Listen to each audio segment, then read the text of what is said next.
제자들을 부르셔서 이제 전도하라고 보내실 때에 주님께서는 그 제자들에게 그냥 보내시지 아니하시고 그 제자들에게 귀신을 제어하고 귀신을 내쫓는 권세와 능력도 주셨고 병 고치는 은사도 함께 주셨습니다. 이 모습은 예수님께서 부활 승천하시고 난 다음에 교회가 시작되고 교회는 이 복음을 전하기 위해 열심히 사역할 때마다 하나님은 표적과 기사로서 하나님의 나라와 복음을 위하여 그 종들에게 이 권세를 허락해 주셨습니다. 그래서 우리는 사도행전을 읽어보면 수많은 기적을, 이적을, 다르게 말하면 병 고치고 귀신 쫓아내고 그 영혼을 새롭게 하는 하나님의 위대한 은사들을 발견하면서 교회가 성장해 가고 한 영혼이 주께 돌아오는 것을 발견할 수가 있습니다. 그래서 병 고치는 은사, 귀신 내쫓고 삶을 새롭게 하는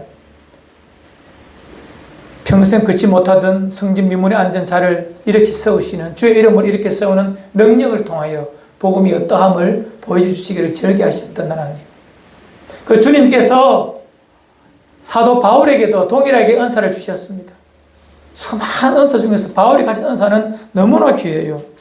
심지어 사도행전 19장에 보면 바울이 그가 이 텐트 만드는 텐트 메이커인데 그가 그걸 만들기 위하여 가죽이나 이런 천을 다루기 때문에 옷이 많이 더러워져서 앞치마를 이렇게 두르고 일을 합니다. 그런데 말입니다. 사람들이 이 바울의 능력을 알고 그가 믿는 예수를 알기 때문에 바울의 앞치마를 벗어난 앞치마를 가져가서 병든 자를 덮어주니 병이 낫더라는 기록이 또 사도행전 19장에 나와 있습니다. 그만큼 바울에게 있어 하나님의 복음이 선명하게 나타나고 바울이 하나님 특별한 은사와 능력을 주셨습니다. 당신의 도구로 삼기 위하여서. 그런데 말입니다. 바울에게 병이 있습니다. 그것 때문에 너무 힘들어요. 육체의 가시라고 말합니다. 너무 힘들었어요. 그래서 주께 병 떠나기를 기도하지만 3번이나 기도했습니다. 한 번, 두 번, 3번이 아니라 최선을 다하여 기도했다는 것입니다. 주의 응답은 무엇이죠? 안 고쳐주시는 거예요. 그리고 그 기도 끝에 바울은 깨닫습니다. 하나님께서 왜 내 병을 고쳐주시지 않는가? 내가 벗어놓은 앞치마를 가지고 덮어도 병이 낫는데 왜 하나님은 나의 병을 고쳐주지 않으시는가? 라고 따지는 것이 아니라 이렇게 고백합니다. 하나님께서 내 병을 고쳐주시지 않는 이유가 딱 하나 있다. 하나님께서 원하시는 것은 한 영혼의 질병의 유무, 삶의 형통의 유무, 인간에게는 너무 소중하지만 하나님이 바라는 가장 큰 원칙이 있으니 뭐냐 하니 오늘 불렀던 찬송가 후렴부부처럼 주께 더 나아가기 원합니다. 이 영혼이 내게 더 가까이 나오도록이 그런 상황, 그런 마음을 가지고 주께 더 가까이 오도록 나를 전적으로 신뢰하고 앙망하도록 하는 것이 아버지 하나님의 목적이라는 거예요. 그래서 바울에게 이 병이 네게 있음으로 말미암아 네 은혜가 나의 은혜가 네게 족하게 흘러간다 이렇게 말하는 것입니다. 이거 없으면 네 잘난 맛에 바울이가 살기 때문에 네 평생 이 병을 내가 치료하지 않겠다.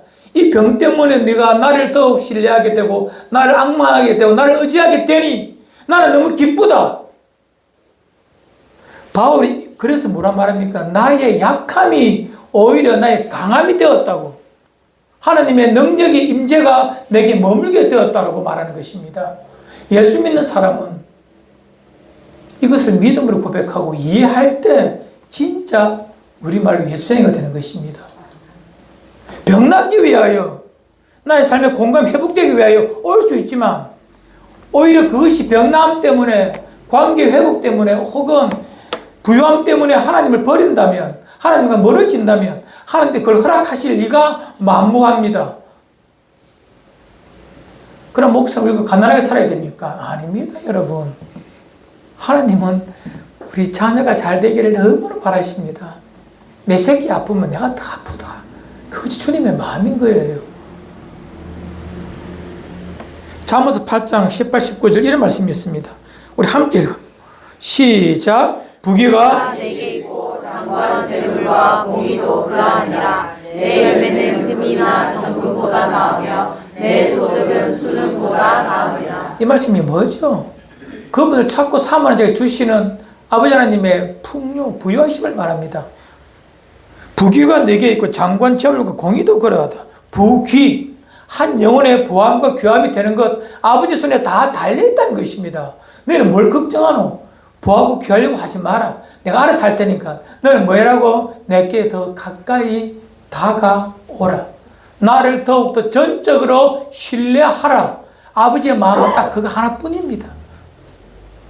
나머지는 네가 걱정할 필요가 없는데 왜 그걸 쳐다보나? 이렇게 우리에게 말씀해 주시는 것입니다. 그러기에 믿음의 사람은 나의 삶의 자리에서 어떻게 살아야 되는지 확연해졌습니다.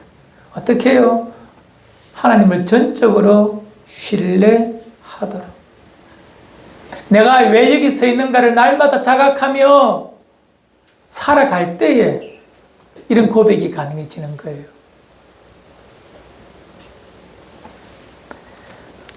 오늘 읽었던 사도행전 16장은 너무나 잘 아는 말씀입니다. 하나님께서 이 바울을 통하여 생명의 복음을 이제 유럽에 전하고 싶습니다. 그런데 바울이 열심히 1차 전도 여행 때처럼 지금의 터키 지방 이베리아 반도에서 열심히 복음을 전합니다. 그런데 갑자기 하나님께서 그 길을 막으시는 거예요. 성령님 막으시는 거예요. 북쪽으로 가고 싶은데 못 가게 하시는 것입니다. 그리고 들어와라는 항구에서 환상을 보이시며 저 유럽으로 가게 하십니다. 16장 6절에 이런 말씀이 있습니다. 성령이 아시아에서 말씀을 전하지 못하게 하시거늘. 복음을 전하도록 방해한 것이 누구라고요? 성령 하나님이라 하시는 것입니다. 이해를 못하죠. 열정적으로 몇 년 전만 해도 여기서 정말 매맞아가며 복음을 전한 바울에게 이렇게 말합니다. 바울에게 전도하지 마라. 이 성령의 음성 만나라고 우리 반문할 수가 있잖아요.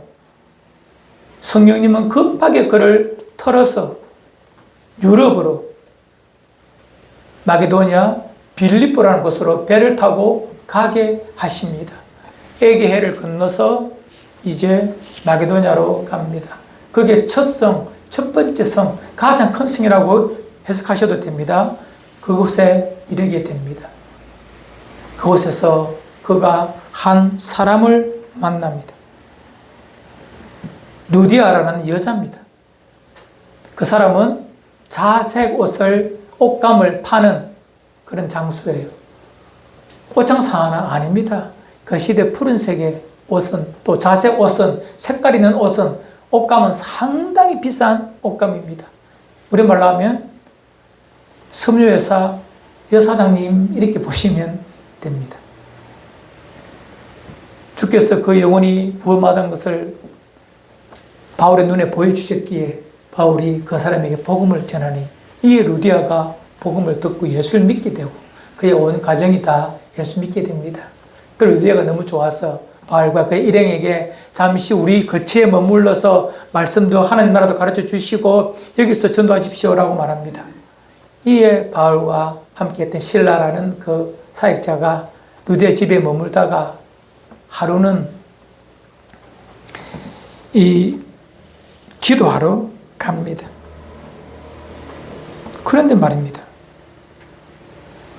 거리를 지나가는데 빌립보 거리를 지나가는데 한 이상 여자가 있습니다.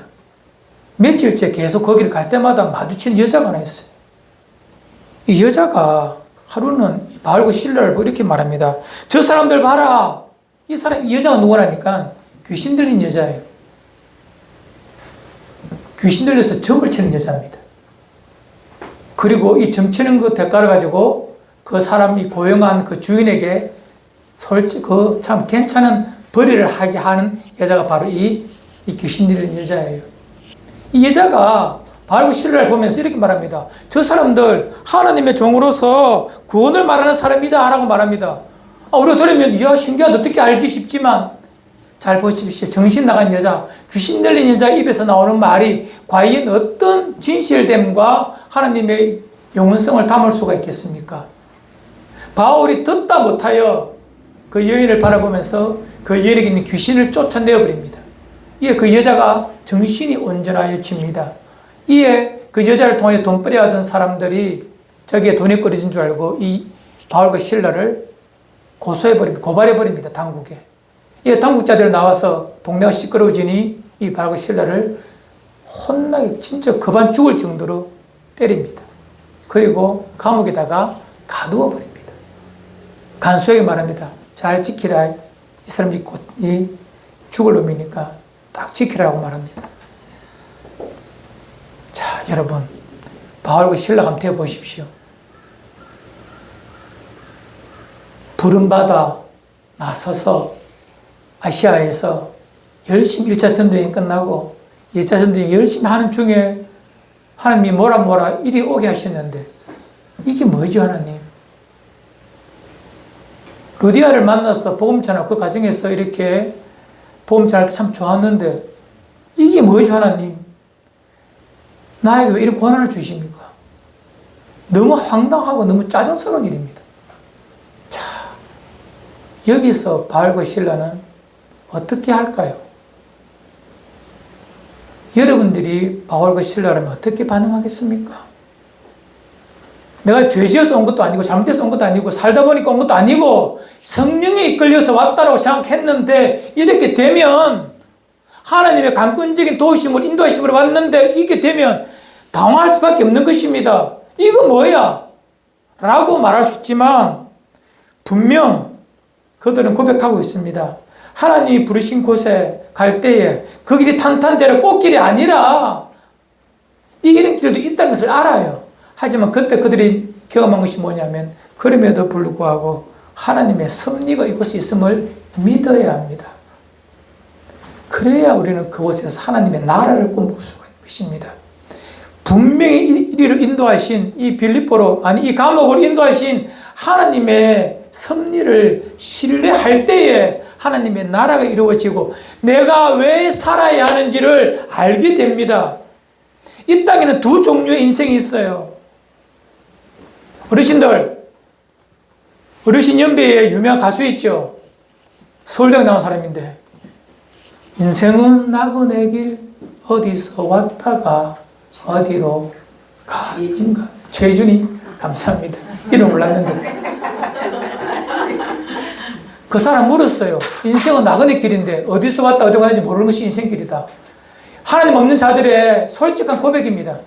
나그네는 분명한데 어디서 왔는서 어디서 가는지 몰라요. 하지만 우리는 알죠. 우리가 어디서 왔습니까? 하나님께로부터 와서 어디로 돌아갑니까? 하나님께로 돌아갑니다. 그래서 인간 죽으면 돌아갔다라고 말합니다. 예수 안 믿어도. 왜? 돌아가니까. 나온 곳으로 가니까. 하나님 앞으로 가니까. 어디서 와서 어디로 가는지 알지 못하는 사람은 배가번데 방랑자예요. 하지만 어디로 와서 어디로 가는지 아는 사람을 뭐라 말이죠? 순례자, 필그림이라고 말합니다. 여러분들은 방랑자예요? 아니면 필그림, 순례자예요? 순례자는 내가 왜 여기 서 있는지를 아는 사람이고 어디로 가는지를 아는 사람입니다. 똑같아 보이지요? 아침에 출근할 때 보면 가방 메고 가는 사람 똑같아 보입니다. 하지만 똑같기는 천양지차입니다. 하늘과 땅 차이입니다. 그가 방랑자로 사는지 필그림으로 사는지, 필그림으로 순례자로 사는 사람은 어떤 사람? 오늘 내가 왜 여기 서 있는지를 아는 사람입니다. 단순한 차이 같지만 삶의 방향과 삶의 퀄리티와 삶의 마지막이 전혀 다릅니다. 여러분에게 물어보겠습니다. 여러분 한 주 동안 여러분의 삶의 자리에서 내가 왜 서 있는지 질문해 보셨습니까? 나의 삶의 자리가 배신의 자리였습니까? 억울함의 자리였습니까? 그런 자리에 우리가 만날 수도 있답니다. 하지만 그곳에서 내가 왜 서 있는가를 하나님 앞에 묻고 그 이유를 아는 사람은 그런 곳에 있어도 그는 방랑자가 아니라 순례자가 분명합니다. 배신의 자리를 하니 선뜻 내 머리를 스치고 갑니다. 친구 목사가 10년 동안 그렇게 아름답게 섬기다가 배신을 당합니다, 사람에게. 그 삶의 자리의 맛을 제가 알기 때문에 참 서글프고 너무 마음이 아팠어요. 그러나 그가 하나님의 종이고 순례자이기에 바로 서서 믿음의 길을 저는 잘 걸어가리라 믿고 이 아침에도 저는 기도하고 왔습니다. 여러분들이 살다 보면 어처구니 없이 하나님의 나라라고 기독교 공동체라고 말하는 혹 믿는 자라고 말하는 자들에게 배신을 당하여 배신의 자리에서 울 수도 있습니다. 그것이 뭐라? 이 세상입니다. 이 땅입니다. 악합니다. 약합니다. 바울과 실라는 그것을 알았기에 그 감옥에서 뭘 하죠? 성경 25절입니다. 함께 읽읍시다. 시작. 한밤중에 바울과 실라가 기도하고 하나님을 찬양하며 죄수들이 듣더라. 맞은 부위가 쑤시오는데 밤은 깊어갑니다. 이에 바울과 실라가 뭘 했다고요? 기도했습니다. 아버지, 이 무슨 뜻이지요? 주님, 왜 이리 보내셨지요? 알고 있습니다. 하나님의 물어가며 확인했다는 것입니다. 왜 여기에 내가 있는가를. 그리고 그 다음 뭐 했다고요? 찬송을 합니다. 그런데 이 모든 것을 감옥 사람들이 다 듣고 있어요. 이상하죠? 아프다고 알아야 되고 끙끙거리고 울어야 되는데 이 사람들 찬송을 하고 있다는 것입니다. 하나님의 섭리를 알기에 감옥의 차가운 방도 고난의 자리가 아니라 찬송의 자리가 됩니다. 여러분들 살다 보면 내 기도가 찬양이 멈추고 내 입에서 원망, 불평이 나옵니까? 그때 우리는 알아야 합니다. 나의 삶을 인도하시는 분이 하나님이시고 그분의 섭리를 내가 믿지 못하고 있구나라고 보시면 됩니다. 바울과 실라는 자기의 삶의 모든 길을 하나님의 섭리 속에 있음을 믿었기에 기도하고 확인하고 그 다음 그렇게 인도하신 하나님을 찬송하게 되는 것입니다. 하나님은 당신의 자녀를 방치하는 일이 절대 없습니다. 내버려 둘 리가 없습니다. 찬양이 깊어지고 밤이 깊어갈 그때에 지진이 나서 옥문이 흔들립니다. 갑자기 옥문이 열리고 창고가 다 풀어져 버립니다. 이에 간수가 놀라서 깨어서 달려가 봅니다. 옥문이 열려 있는 거예요. 죄인들이 다 도망간 줄 알았어요. 우리가 1세기 이 문화를 알면 이 간수의 놀람은 엄청난 것을 알 수 있습니다. 이 간수들은요, 하급 관리들입니다. 그래서 책임에 대한 문초가 아주 커요. 우리가 잘 알겠지만 사도행전 27장에 가면 배를 타고 바울이 가다가 배가 큰 파도에 만나서 배가 부서질 것 같습니다. 그런데 다행히 하나님 인도하심 따라 이제 땅에 머무르게 되고 그때 배가 끼어지려고 할 때에 이 배에 탄 죄수들이 도망가려고 합니다. 이에 군인들이 뭐라 말하는 줄 아십니까? 다 죽여버립시다라고 말합니다. 왜? 왜냐하면요, 죄수가 도망가지 않습니까? 죄수의 형량을 관리하는 책임자 혹은 군인이나 간수가 자기가 다 맡아야 합니다. 그것이 1세기 로마 제국의 법입니다. 이 간수가 지금 옥문이 열렸어요. 창고가 다 풀려서 도망가 버리면, 특별히 이 바울과 실라가 도망가 버리면 이들이 받아야 될 형벌을 자기 오롯이 다 받아야 되는 위급한 상황이에요. 큰일 났다는 것입니다. 우리말로. 이에 이 간수가 어떻게 하려고 합니까? 자결하려고 합니다. 죽으려고 하는 거예요. 왜? 이 두 사람이 내일 아침이 곧 벌받아 죽어야 될 사람이기 때문에 그 두려움 속에 자결을 하려고 한다는 것입니다. 이에 그 모습을 바라보고 있던 바울과 실라가, 특히 바울이 뭐라 말합니까? 읽었던 말씀 중에 우리가 다 여기 있노라. 죽지 마라! 이 말입니다. 우리 도망 안 가, 여기 있어! 라고 말합니다. 여러분 물어보겠습니다. 바울이 문 열릴 때 왜 도망 안 갔을까요? 하나님 기적을 보이셨구나.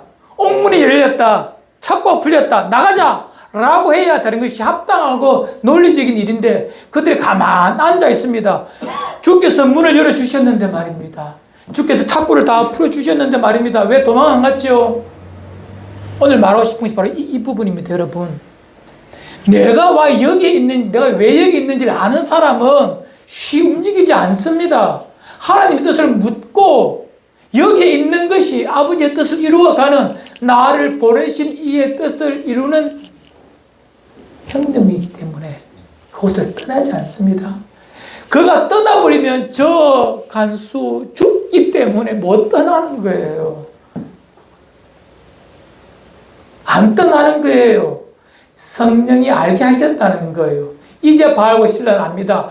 우리를 이 땅에, 아니 이 빌립보 감옥에 보내신 하나님의 뜻을, 성령의 음성을 알게 되었다는 것입니다. 왜? 저 간수를, 그의 가족을 구원하시기 위한 하나님의 뜻 때문에 우리가 이렇게 매맞고 이 감옥에 갇히게 되고 밤에 기도하게 하시고 찬송하게 하셨구나라는 것을 알게 되었다는 것입니다. 그래서 못 떠나는 것, 안 떠나는 거예요.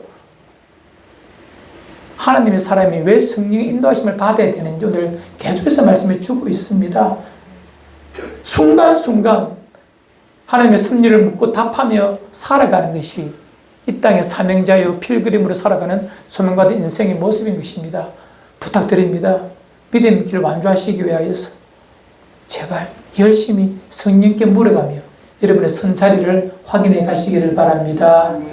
내가 여기 있노라 이 외침은 간수에게는요 생명의 빛이에요. 내가 죽지 않아도 되는구나. 소망의 빛입니다. 그리고 하나님 앞에서는요 이 바울과 실라의 고백은 하나님 내가 살아가는 존재가 무엇인지 압니다라는 신앙 고백입니다. 내가 여기 있습니다.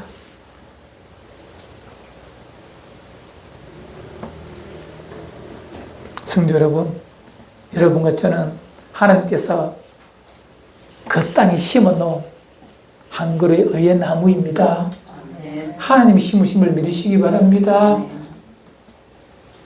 어쩌면 내 생각대로 아무 의식 없이 타인의 힘에 의해서 그곳에 갔을 수도 있습니다.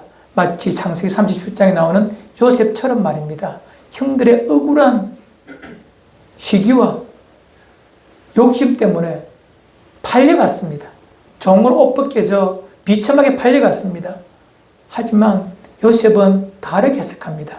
하나님께서 형제들과 이 민족과 그 옛날 아브라함 할아버지와 맺었던 구원의 약속을 이루기 위해서 나를 먼저 이 좋은 애굽에 유학 보내셨구나 라고 해석하는 것이 요셉의 섭리를 믿는 요셉의 믿음이었습니다. 지금 제 말씀 무슨 말씀이 됩니까 여러분들?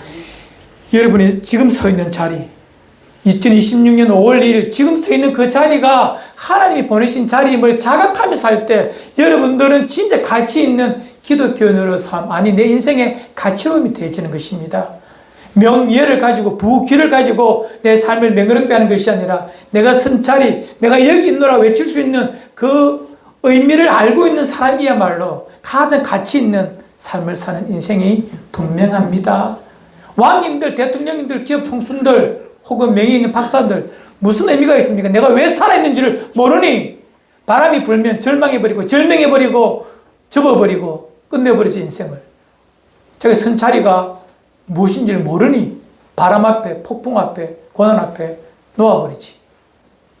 나는 그래서 기독교인이 슬픈 일을 당할 때마다 내릴 때마다 마음이 너무 아파요.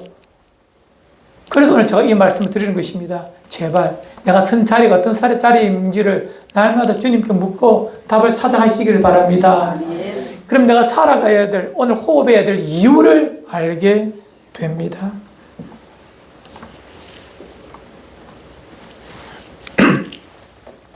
이에 말씀을 준비하다 참 재밌는 부분을 함께 보게 됩니다. 29절에 이런 말씀이 있어요. 함께 읽어요. 시작. 간수가 뛰어들어가 무서워 떨며 바울과 실라 앞에 엎드리고.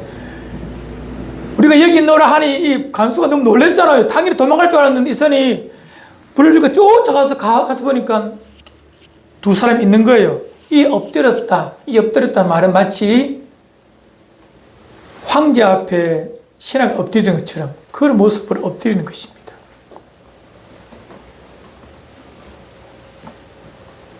이에 30절 함께 읽읍시다. 시작. 밖으로 내려오다가 선생들이여 내가 어떻게 하여야 구원을 받으리까 하거늘. 간수가 바울과 신라에게 말합니다. 선생들이여 우리가 어찌하면 내가 이제 구원을 받겠습니까? 이 구원은 단순히 이제 내가 죽어야 될 일에서 살았다는 것뿐만 아니라 이들을 다 알고 있거든요. 저 사람들이 왜 여기 잡혀왔는지, 왜 맞았는지, 왜 저렇게 갇혀있는지, 왜 찬송하면 기도하는지를 이 사람 대충 알았다는 것입니다. 그래서 더 귀한 그 무엇, 저들이 전하는 예수를 알고 싶다, 듣고 싶다는 거예요. 그래서 말하는 것입니다. 선생들이여 어떻게 하면 내가 구원을 받으리까? 뒤에 31절을 보면 주 예수를 믿으라 그러면 너 내 집에 구원을 얻으리라. 그는 다음에 하여라고 오늘 이 30절을 저는 함께 묵상하고 싶습니다. 어떻게 말하는 줄 아십니까? 밖으로 나가 선생들이여, 바울과 실라 선생들이 부르지만 한글 성경 번역의 가장 안타까운 부분은 이 부분입니다. 선생들이여, 영어로 sir, 이거 아닙니다. 헬라어 본문에는 뭐라 말했느냐? curious, 주라고 부릅니다. 주여, 어떻게 하면 내가 구원을 받겠습니까? 라고 이렇게 말하는 것입니다. 그에게 바울과 실라는 단순히 사람, 이 빌립보 지역에 있는 사람들과는 전혀 다른 존재로 보이는 것입니다.